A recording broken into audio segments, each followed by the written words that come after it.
내가 속으로 다짐하였다. 나의 길을 내가 지켜서 내 혀로는 죄를 짓지 말아야지. 악한 자가 내 앞에 있는 동안에는 나의 입에 재갈을 물려야지. 그래서 나는 입을 다물고 아무 말도 하지 않았다. 심지어 좋은 말도 하지 않았더니 걱정 근심만 더욱더 깊어갔다. 가슴속 깊은 데서 뜨거운 열기가 치솟고 생각하면 할수록 우라가 치밀어 올라서 주님께 아뢰지 않고는 견딜 수 없었다. 주님, 알려주십시오. 내 인생의 끝이 언제입니까? 내가 얼마나 더 살 수 있습니까? 나의 일생이 얼마나 덧없이 지나가는 것인지를 말씀해 주십시오. 주님께서 나에게 한 뼘 길이밖에 안 되는 날을 주셨으니 내 일생이 주님 앞에서는 없는 것이나 같습니다. 진실로 모든 것은 헛되고 인생의 전성기조차도 한낱 입김에 지나지 않습니다. 걸어 다닌다고는 하지만 한평생이 실로 한오락이 그림자일 뿐 재산을 늘리는 일조차도 다 허사입니다. 장차 그것을 거두어들일 사람이 누구일지는 아무도 모르는 일입니다. 그러므로 주님, 이제 내가 무엇을 바라겠습니까? 내 희망은 오직 주님뿐입니다. 내가 지은 그 모든 죄악에서 나를 건져주십시오.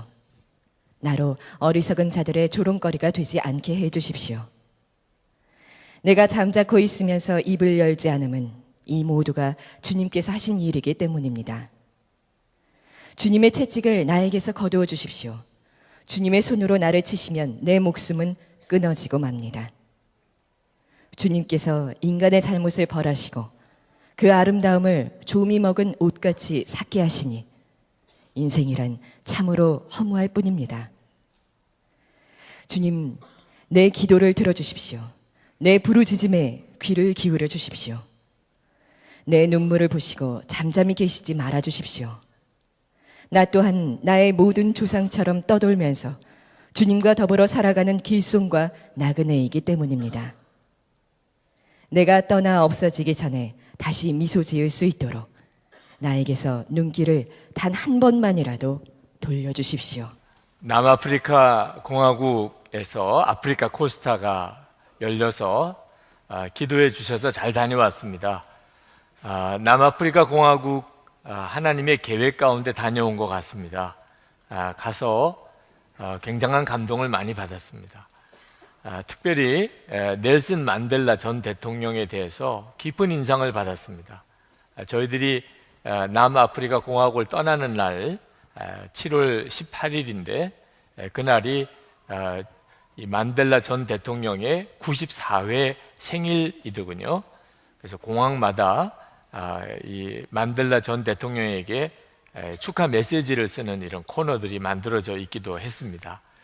교민들 만나서 한결같이 진심으로 존경하는 마음을 표시하더라고요. 정말 그럴 수밖에 없는 것이 남아프리카 공화국이 백인 정권에서 흑인 정권으로 넘어가는 과정에서 피 흘리는 일이 없었습니다. 남아프리카 공화국 전체가 흔들리는 일도 없었습니다. 다 그러리라고 예상을 했습니다. 이게 될 일인가? 다 이렇게 순탄하게 정권 교체가 이루어질 거라고는 믿어지지 않았던 일입니다. 이 만델라 전 대통령 같은 탁월한 지도자가 통합과 화해의 정치를 하는 지도자가 있었기 때문에 가능한 일이기도 했습니다. 그 전임이었던 백인 대통령 데 클레이크 대통령이라고 하는 분도 훌륭한 분이더라고요. 그분이 더 이상 흑인들에게 참정권 제한하는 일은 이제는 이건 철폐되어야 한다고 그렇게 판단하고, 그리고 흑인들에게 참정권을 부여하고, 그리고 선거를 치르게 하고, 그리고 결과에 만델라 대통령이 당선이 되니까 자기가 부통령이 스스로 되어서 흑인 정권이 충격 없이 무리 없이 잘 정권을 이양할 수 있도록 그렇게 끝까지 잘 섬겼던 대통령이더군요. 그래서 두 분이 다 노벨 평화상을 받았습니다. 저는 우리나라도 이런 대통령이 배출되어질 수 있기를 정말 간절히 소원했습니다.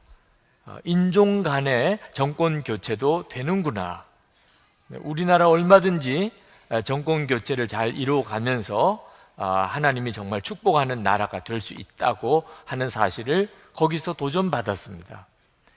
이 만델라 전 대통령의 일화가 참 많지만 아주 깊은 감명을 받은 것이 그분이 27년 동안이나 루빈섬이라고 하는 곳에서 채석장이 있는 곳에서 무려 27년 동안이나 거기서 아무 말 하지 못하고 흑백 차별 정책을 반대한다는 것 때문에 온갖 고초를 다 당했습니다.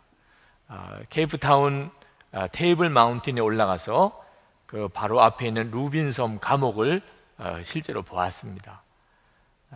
거기서 간수 3명이 중죄인 취급을 받는 이 만델라에게 항상 24시간 감시를 하는 가운데 27년을 보냈습니다. 가장 고통스러운 수감 생활을 했다고 그럽니다. 그리고 그가 대통령이 된 겁니다. 그리고 취임식 날 전 세계에서 많은 축가 사절이 왔는데 그가 그분들을 다 일일이 소개하고 그리고 이렇게 와주셔서 영광이라고 인사를 드리고는 마지막에 내가 오늘 꼭 초대하고 싶은 손님이 있었다고, 이 자리에 참석해 주셔서 너무나 영광이라고 하면서 소개한 사람이 바로 그 루빈섬 감옥에서 자기를 간수로서 그렇게 괴롭게 했던 그 3사람의 간수를 그 귀빈석에서 이렇게 세워서 소개하고, 그리고 그분들에게 나이 많은 이 만델라가 허리를 굽혀서 정중하게 인사를 하는 장면을 보고 남아공에 있는 백인이나 흑인이나 전 세계에 있는 많은 사람들이 할 말이 없었다고 그랬습니다. 탁월한 사람이죠. 대단한 지도자이죠. 자, 그분이 어떻게 그렇게 할 수 있었을까? 그 만델라 대통령이 자기가 27년 동안이나 감옥 생활을 하면서 자기가 그렇게 변화되었다고 그렇게 고백을 했습니다. 그가 친한 친구에게 이런 이야기를 했다고 합니다. 자네도 알다시피 내가 젊었을 때는 성격이 불같고 자주 화를 내지 않았었나. 그러나 수감 생활을 하면서 감정 절제하는 법을 배웠다네. 그 덕분에 이렇게 살아남을 수 있었던 것 같아. 감옥에서의 모진 세월이 나에게는 오히려 약이 된 셈이지. 나는 더 강해졌어. 고통과 좌절을 극복하는 법을 깨달았어. 무엇보다 소중한 것은 감사하는 마음과 관용의 정신을 배운 거야. 고통과 시련, 강한 인내와 훈련이 없었다면 결코 깨달을 수 없는 일이지. 여러분 혹시 힘들고 어려운 일이 있습니까? 그렇다면 여러분 정말 그것이 하나님의 축복에 변장을 하고 여러분에게 온 하나님의 축복이라고 여러분도 꼭 믿어보시기 바랍니다. 오늘 이 시편 39편이 그대로 그 간증이기도 합니다. 다윗이 너무나 어려운 일을 겪으면서 그가 영적인 눈이 뜨인 것에 대하여 간증하고 있습니다.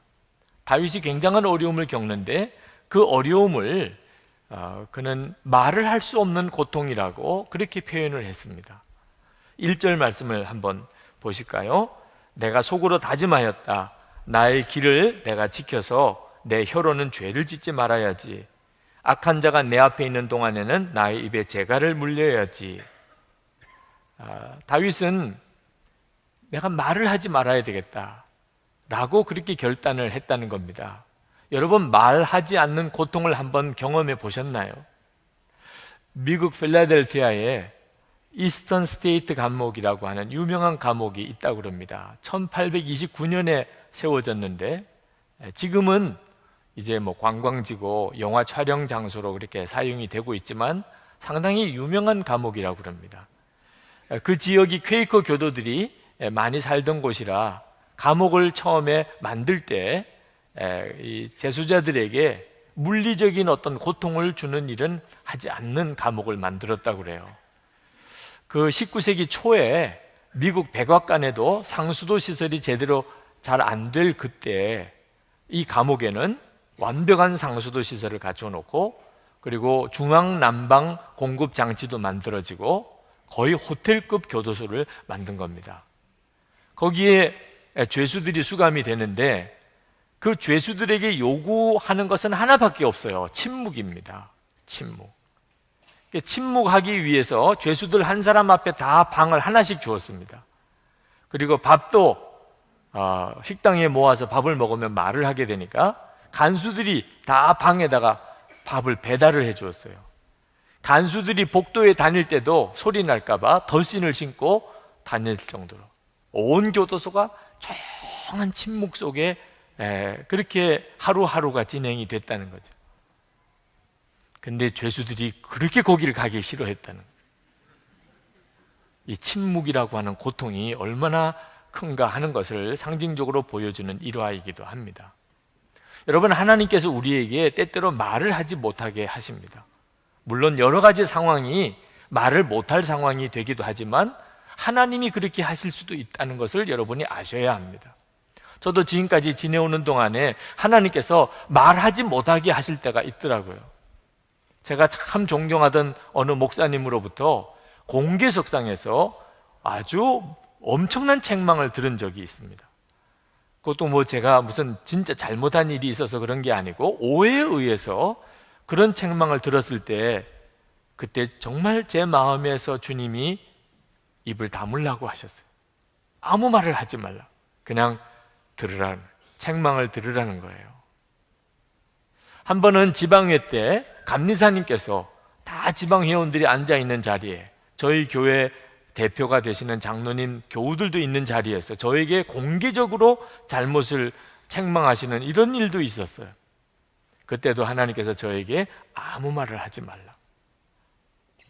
한 번은 연합 집회 때 어느 목사님이 설교를 하시면서 조크를 하신다고 하셨지만 저에게는 굉장한 모독에 해당되는 말을 하신 적이 있었어요. 주변 사람들이 다 깜짝 놀랐을 정도입니다. 그때도 하나님께서 저에게 아무 말을 하지 말라고 그랬어요. 하나님이 말하지 못하게 하시더라. 근데 지금 생각해 보니까 그때 말 안 한 게 정말 다행이었어요. 그때 만약에 제가 무슨 말이라도 했었다면 아마 제 삶은 많이 달라졌을 겁니다. 말하지 않았었기 때문에 지금 제가 있었다는 생각이 듭니다.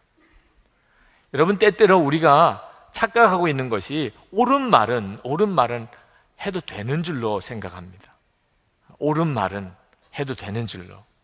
여러분, 어떤 아이가 학교 선생님하고 엄마하고 공통점이 뭐냐? 옳은 말을 기분 나쁘게 하는 것이라고 말한 적이 있는데, 여러분, 기분 나쁘게 할 바에야 옳은 말 안 하는 게 낫다는 거예요. 옳은 말이라고 다 좋은 결과를 가져오는 게 아닙니다. 옳은 말도 하나님이 하지 못하게 하실 때가 있습니다. 제가 참 존경하는 김동호 목사님께서 설교 중에 이런 말씀을 하신 것이 기억이 납니다. 흔히 목에 칼이 들어와도 할 말을 한다, 이런 주장하는 분들이 계시죠. 그런 사람들을 가끔 만나게 된다. 교회에도 그런 분이 있다.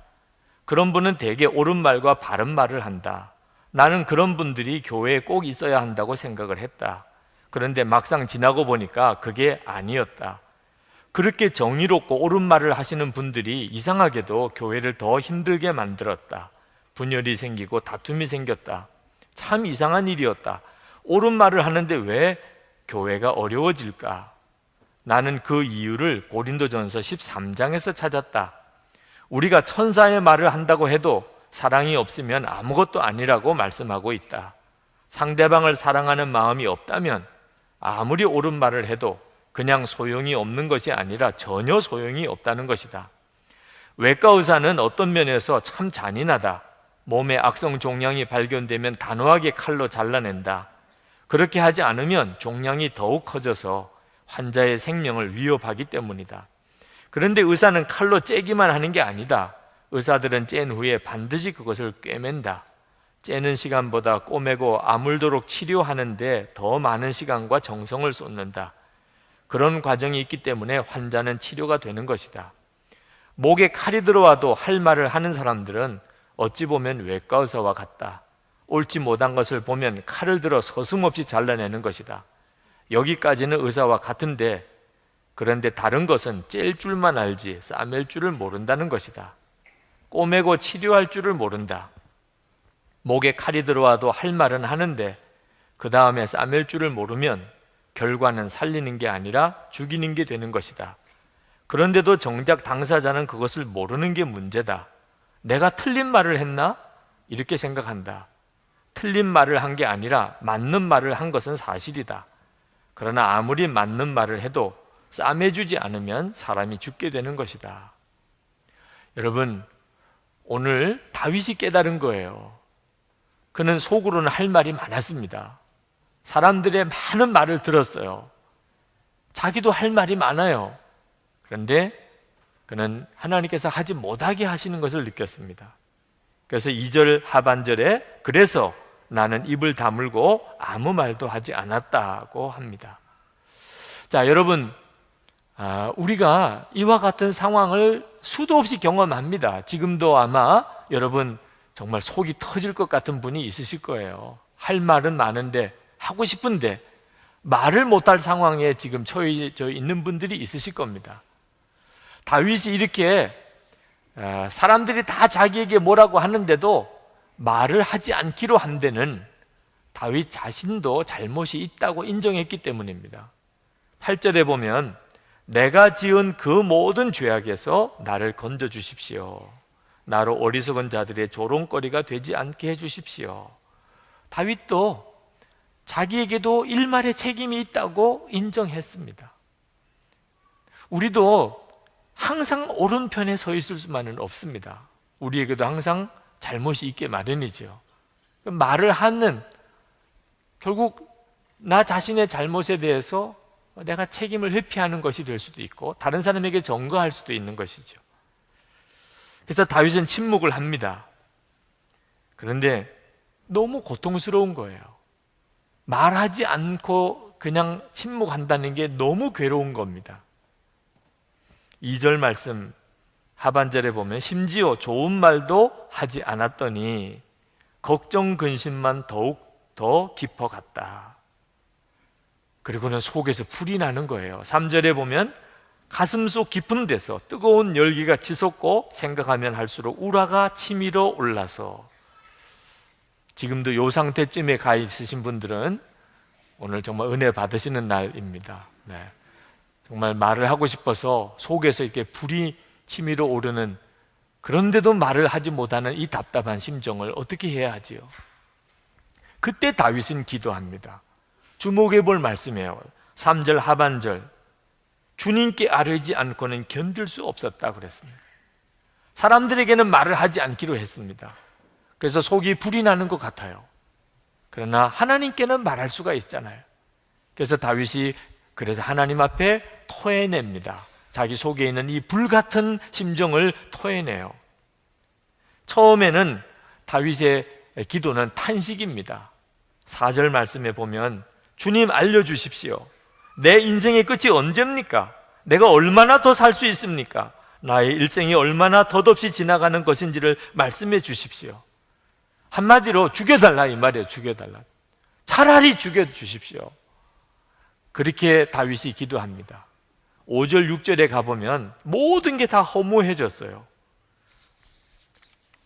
주님께서 나에게 한 뼘 길이밖에 안 되는 날을 주셨으니 내 일생이 주님 앞에서는 없는 것이나 같습니다. 진실로 모든 것은 헛되고 인생의 전성기조차도 한낱 입김에 지나지 않습니다. 왕 되어 본들 소용이 없다 그 말이에요. 6절에 걸어 다닌다고는 하지만 그 한평생이 실로 한 오락이 그림자일 뿐 재산을 늘리는 일조차도 다 허사입니다. 장차 그것을 거두어 드릴 사람이 누구일지는 아무도 모르는 일입니다. 다윗이 실제로 겪어보니까 뭘 열심히 산다는 게 다 의미가 없더라는 거예요. 왜? 그게 누구 거가 될지는 모르는 일이에요. 열심히 싸워서 왕이 되어 본들 이 왕좌가 누구 자리가 될지 또 모르는 일이라는 거예요. 아주 깊은 허무감에 빠집니다. 근데 그때 다윗에게 부흥이 일어납니다. 이게 기도하는 사람이 경험하는 놀라운 은혜예요. 가슴이 터질 것 같고 인생이 허무하고 차라리 죽는 게 낫겠고, 그런 심정으로 하나님 앞에 막 토해내면서 탄식의 기도를 드리고 있는데 다윗의 심령 속에 하나님의 은혜의 역사가 일어납니다. 7절 말씀입니다. 그러므로 주님, 이제 내가 무엇을 바라겠습니까? 내 희망은 오직 주님뿐입니다. 기가 막힌 고백이 나오기 시작합니다. 다윗이 사람들에게 실망하고 그리고 모든 게 다 허무하게 느껴지는 그 순간에 비로소 기도 들으시는 하나님에 대해서 눈이 뜨이는 거예요. 하나님이 계시구나. 세상은 얼마나 쉽게 바뀌는지 모릅니다. 사람들하고 대하는 것이 얼마나 속이 터지는 일인지 몰라요. 무슨 말을 다 하고 살 수가 없어요. 그런데 한결같이 내 중심을 아시고 기도를 들어주시고 변함이 없으시는 하나님이 계시구나. 그래서 다윗이 내가 이 하나님을 아는 것이야말로 내 희망이구나. 하나님을 더 알고 싶어요. 하나님과 함께 하고 싶어요. 다윗에게 오직 한 가지 갈망이 생겼습니다.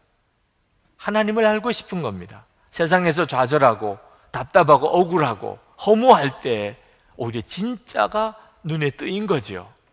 성도 여러분, 지금 여러분의 삶 속에 실망과 실패와 좌절이 있다면 아마 그것은 진짜이신 주 예수님을 발견하도록, 눈 뜨도록, 그분을 찾도록 하시는 하나님의 은혜인지도 모릅니다.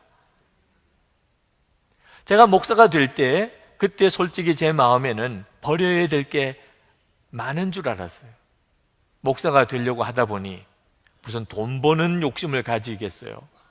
목사가 되려고 하다 보니 하고 싶은 거 못하고 가지고 싶은 거 못 가지고 버려야 될 게 참 많은 줄 알았어요. 그런데 실제로 목사가 되어서 그렇지 않다는 걸 알게 되었습니다. 가지고 싶은 게 없어졌어요. 자, 가지고 싶은 것을 버리는 거하고 가지고 싶은 게 없어진 거하고는 너무 많이 다르더라고요. 예수님을 인격적으로 알고 보니까, 예수님을 인격적으로 만나고 보니까, 그러니까 뭘 버려야 된다는 생각도 없어졌어요. 가지고 싶지 않은 걸요. 저는 다윗이 그와 똑같은 마음을 가졌다고 생각이 듭니다. 기도하면서 하나님을 알고 나니까, 하나님을 바라보고 나니까 억울한 것도 없어지고 답답한 것도 없어지고 허무하다는 것도 없어지고 꼭 말하고 싶은 마음도 없어지고 충분했어요. 여러분, 우리에게 있어서 진짜 중요한 게 있는데 우리가 그것을 잘 모를 때가 많습니다. 내가 그렇게 가지고 싶은 것들이 다 없어지고 난 다음에서야 오히려 진짜 중요한 게 뭔지 깨닫게 될 때가 있습니다. 이번 아프리카 코스타 때 송솔나무 집사님, 혹시 여러분 아시는 분이 계신지 모르겠어요. 아주 천재 플룻 연주자입니다.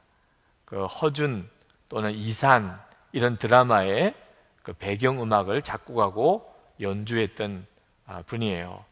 코스타에 오셔서 연주회도 하고 또 간증도 했는데 울더라고요. 그 연주를 들으면서. 저희 교회도 한번 모시고 싶었어요.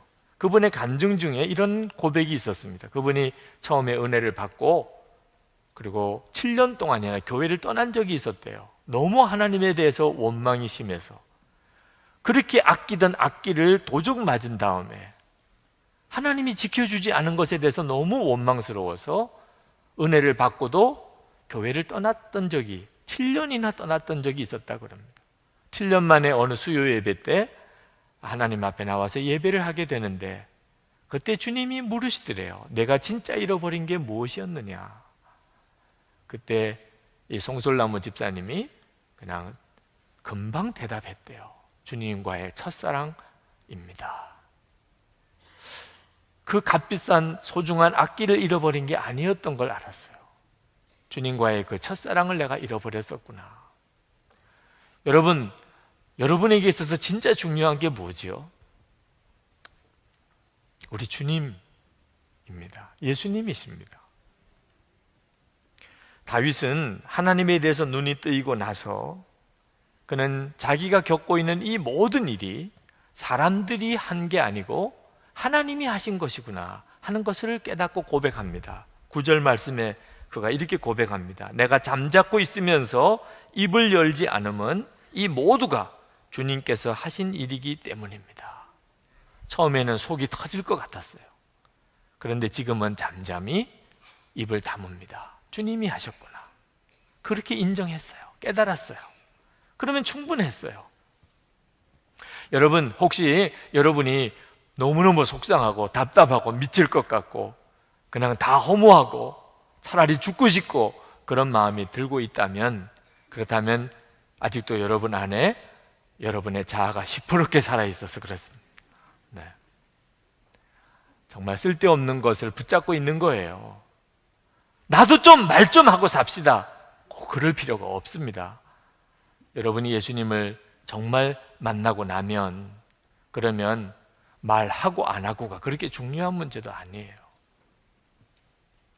다윗은 정말 주님을 갈망하는 기도를 드립니다. 12절에 주님, 내 기도 들어주십시오. 내 부르짖음에 귀를 기울여 주십시오. 내 눈물을 보시고 잠잠히 계시지 말아 주십시오.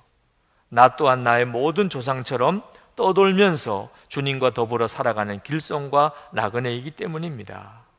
그리고 13절에 아주 간절한 기도를 드립니다. 내가 떠나 없어지기 전에 다시 미소 지을 수 있도록 나에게 눈길을 단 한 번만이라도 돌려주십시오. 다윗이 내가 정말 이렇게 죽어 없어지기 전에 내 얼굴에 기쁨이 솟아나도록 주님 눈길 한 번만 저에게 돌려주십시오. 예수님을 믿어도 그렇게 지식으로만 알고 교회만 왔다 갔다 하는 식으로 이렇게 믿는 믿음으로는 진정한 기쁨을 경험하지 못합니다. 주님의 눈길을 내가 경험하는 것, 예수님을 믿어도 전혀 다른 거죠. 예수님을 내가 아는 거예요. 내가 주님을 만난 거죠. 그때만 우리는요, 우리 속에서부터 기쁨이 올라와요. 내 처지와 형편이 억울하기 짝이 없어도 상관없어요. 주님으로부터 내게 기쁨이 올라와요. 제가 이번 코스타에 운동선수인 한 청년을 상담한 적이 있습니다. 갑자기 지나가는데 저를 떡 붙잡고 상담하겠다니까 뭐 안 할 수도 없지요. 네. 그리고 이미 뭐 상당히 흥분되어 있는 상태예요. 운동선수니까 덩치도 있고, 그런데다가 뭐 흥분 상태에 있는 친구라 뭐 지금 상담할 시간이 아니야 이럴 상황이 아니더라고요. 네. 그래서 서서 상담을 했습니다. 그랬더니 그 친구가 하는 이야기가 자기가 이번 코스타에 사실은 억지로 왔대요. 오고 싶지 않았는데 억지로 왔대요. 그런데 와서 성령 하나님께서 자기 속에 들어오는 경험을 했답니다. 불이 임한 경험을 했대요. 하나님이 자기 속에 들어오시는 것을 알았대요. 그리고 자기에게 너는 내 아들이라, 너는 왕이라 하는 놀라운 말씀을 듣고 정말 펑펑 울었대요. 자기의 부끄러웠던 삶을 다 주님께 회개하고, 그리고 그렇게 행복할 수가 없었대요. 내가 하나님이 나를 아시고 내 안에 오시고, 그리고 내가 하나님의 아들이라고 하시는 것에 대해서 깨닫고 그 기쁨을 사람들에게 전하고 싶었고 간증하고 싶었고 찬송하고 싶었대요. 그런데 코스타 일정 속에 내 끼를 보여봐, 이건 장기자랑 같은 순서가 하나 있었는데 거기에 나가서 불을 내려주셔서 그 찬송을 부르면서 하나님이 자기에 주신 은혜를 증거하고 고백하고 찬송하려고 준비를 했답니다. 그리고 이제 그 올라갔는데 30초 만에 땡 하고 내려왔대요. 사회자가 내려가 주세요 이렇게 이야기를 하더래요. 얼마나 창피한지, 그렇게 충만하게 올라갔다가 내려올 때는 얼마나 창피한지, 사람들이 다 자기를 쳐다보는데 쟤 왜 올라갔어 이런 느낌이 들어요. 이게 뭐냐 말이에요. 나는 분명히 내가 받은 은혜를 고백하고 찬송하려고 올라왔는데 이 어떻게 이렇게 할 수가 있냐, 하나님 정말 어떻게 이렇게 하실 수가 있어요. 그때 마음속에는 무슨 상관이야, 너 다른 팀들을 너가 응원해 주면 되잖아, 실력이 있는 팀을 축복해 주면 되잖아, 그런 마음이 들기는 했지만 더 이상 거기에 있을 수가 없더래요. 다른 사람들이 자기를 쳐다보는 게 너무 부끄러워서. 그래서 뛰쳐나와서 그냥 한없이 달렸대요. 어디론가 아무도 모르는 곳으로 그냥 가고 싶었대. 도망가고 싶었대. 그날 저녁 집회 때 다시 돌아왔답니다. 돌아올 수밖에 없었대요. 그렇지만 집회 장소로 들어갈 수가 없는 거예요. 너무 부끄럽기도 하고 또 하나님이 나에게 왜 이렇게 하시는지 너무 답답하기도 하고, 그래서 집회장에 들어가지 못하고 밖에서 어떻게 해야 될지 쩔쩔매고 있는데 제가 지나간 거죠. 그러고는 저를 붙잡고 상담을 하겠다고 한 겁니다. 그러면서 하는 이야기가, 저 이제 집으로 돌아가게 되면 시험이라는 것이 이렇게 올 것 같은데 나는 시험을 이길 자신이 없어요. 이제 또 이런 시험이 내게 닥치면 나는 더 이상 견딜 수가 없어요. 목사님 어떻게 해야 되나요? 은혜는 받기는 받았지만 시험을 이길 자신이 없는데 목사님 어떻게 해야 되나요? 라고 이제 저에게 거의 흥분 상태에서 저에게 질문을 하더라고요. 제가 그 청년에게 그렇게 대답을 해 주었습니다. 너 어린애가 처음에 걸음마 할 때 본 적이 있니? 그 아이가 처음에 발걸음을 내디면서 걸을 때 얼마나 많이 쓰러지고 넘어지니? 그래도 누구 하나 걱정하지 않잖아. 그 아이도 좌절하지 않잖아.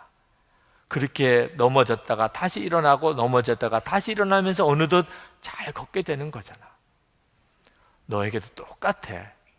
너가 이번에 은혜를, 너무나 큰 은혜를 받았고, 그러나 그 다음에 그 순간에 또 그것이 다 깨어지는 것 같은 시험이 너에게 왔지만, 그러나 너는 금방 다시 일어설 수 있어. 왜냐하면 시험만 오는 게 아니야. 예수님께서 너와 같이 계시잖아. 너 마음속에 그랬었다며. 다른 팀들을 축복해 줘. 다른 팀들을 위해서 박수를 쳐줘. 그게 주님이시잖아. 넌 아직 믿음이 어리기 때문에 그런 주님의 음성으로 일어설 수 없었지만, 그래서 화가 나서 뛰쳐나가고 한없이 바깥으로 뛰어다니고 아직도 분이 풀리지 않아서 씩씩거리고 있지만, 그러나 다 처음에는 그렇게 넘어졌다가 일어나고 넘어졌다가 일어나는 거야. 그러나 넌 다시 왔잖아. 그리고 지금 내 앞에 서 있잖아. 주님이 하시는 거야. 주님을 바라봐. 너 다시 집에 돌아가면 또 시험이 올 거야. 그러나 걱정하지 마. 쓰러지는 것에 걱정하지 마. 주님이 다시 너를 일으켜서 또 일어나게 하셔서 이제는 아주 믿음이 강한 자로 너를 세워주실 거야. 너 운동선수잖아.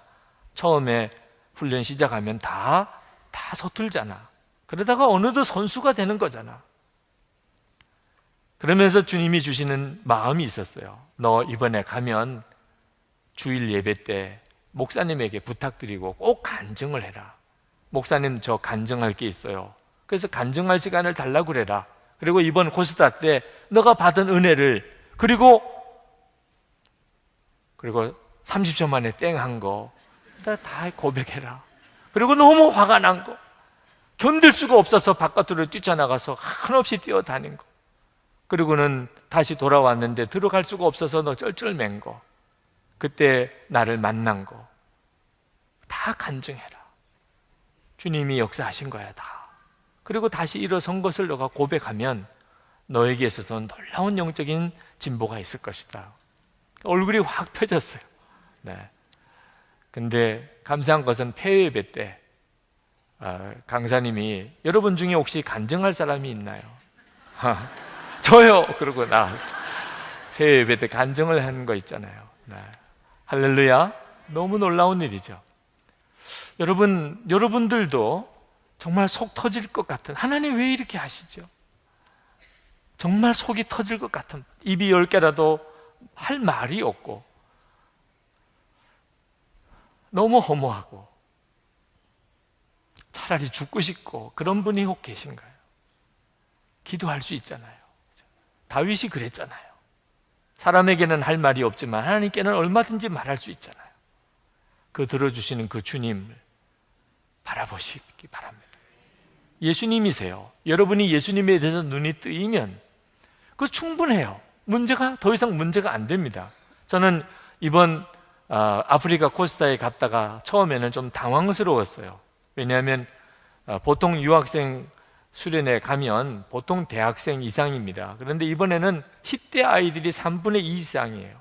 남아프리카 공화국의 영어를 공부하려고 간 10대 아이들이 거기에 많아서 10대 아이들이 3분의 2 이상이에요. 유스 코스타예요. 이 청소년 아이들은 청년들하고 또 달라요. 설교하는 것이. 청소년 아이들은 아주 노래도 잘 부르고 춤도 잘 추고 이 청소년들과 통하는 끼가 있어야 그 아이들이 마음을 열고 재밌어 하다가 이제 말씀을 듣고 결단도 하는 거거든요. 여러분 저 알잖아요. 네. 어른들 앞에서도 뭘 제대로 못 하는데 청소년 애들에게 뭘 어떻게 하겠어요? 나는 이 유스 코스타에 적합한 강사가 아니야. 그러고 있는데 주님이 저에게 말씀하셨어요. 그렇지 않다는 겁니다. 청소년들에게 정말 특별한 어떤 것이 필요한 것은 사실이라고 하셨어요. 그렇지만 그것은 춤을 잘 추고 노래를 잘하고 또 끼가 있는 것이 아니라는 거예요. 청소년들이 정말 필요로 하는 것은 예수님의 증인이라는 것입니다. 그 아이들에게도 지금도 정말 주님은 함께 계시는지, 그 예수님을 어떻게 만날 수 있는지, 그들에게 주님이 지금 주시려고 하는 말씀이 정말 무엇인지 그것을 분명하게 전해주는 강사가 필요하다는 것입니다.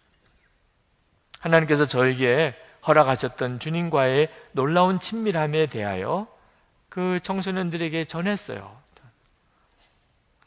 화려하게 설교는 못했지만 주님은 그런 설교를 통해서 그 청소년들을 만져주셨어요. 만나주시고. 여러분이 살아가는 삶 속에서도 무엇이 가장 중요할까요? 여러분이 예수님을 정말 안다는 것입니다. 예수님과 함께 동행하는 것이에요. 그러면 여러분 가족들에게, 여러분 직장 동료들에게, 이웃 사람들에게 여러분은 매우 중요하게 하나님이 쓰시는 도구가 됩니다. 사람들이 다 그것을 알고 싶어 해요. 이제 우리 같이 기도하십시다. 여러분, 오늘 여러분들에게 있어서 가장 중요한 것, 다윗이 그가 시편 39편에서 그렇게 고백했던 것, 내 희망은 오직 주님뿐입니다. 그 은혜가 저에게도 임하게 해 주옵소서. 주님, 제가 속에 할 말은 너무 많지만 다 말 못하고 삽니다. 답답해서 미칠 지경입니다. 때때로 너무 허무합니다. 차라리 죽고 싶은 생각도 듭니다. 그러나 다윗처럼 제가 주님을 분명히 만나기를 원합니다. 나의 희망은 세상에 있지 않고 사람에게도 있지 않고 예수님에게 있습니다. 주님, 저를 만나 주십시오. 눈 떠서 주를 보게 해 주십시오. 제 얼굴에 미소가 띄어질 수 있도록 주님, 눈길 한번 저에게 주십시오. 통성으로 기도하십시다. 은혜와 사랑이 충만하신 하나님, 놀라우신 하나님의 은혜를 감사합니다. 역사하시는 주님, 은혜 주시는 주님 감사합니다. 하나님, 주의 놀라우신 은혜와 사랑을 오늘도 사랑하는 성도들에게 주여 부어주소서. 갈급하고 사모하는 성도들에게 주님 부어주소서.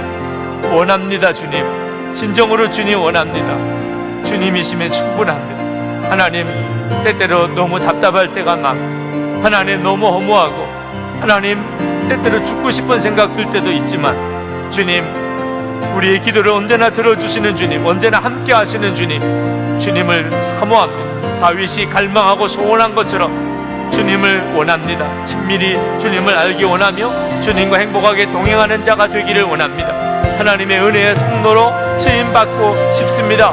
하나님, 오늘도 예배를 드리는 모든 성도들에게, 이 시간에 기도하는 사랑하는 모든 성도들에게 주님 역사해 주시기 원합니다. 주의 영으로 임하소서, 말씀으로 임하소서, 주님 만나 주소서, 눈뜨게 하소서, 오직 주님 안에 거하게 하소서. 하나님의 놀라운 은혜 가운데 하나님 있게 하여 주시기를 원합니다.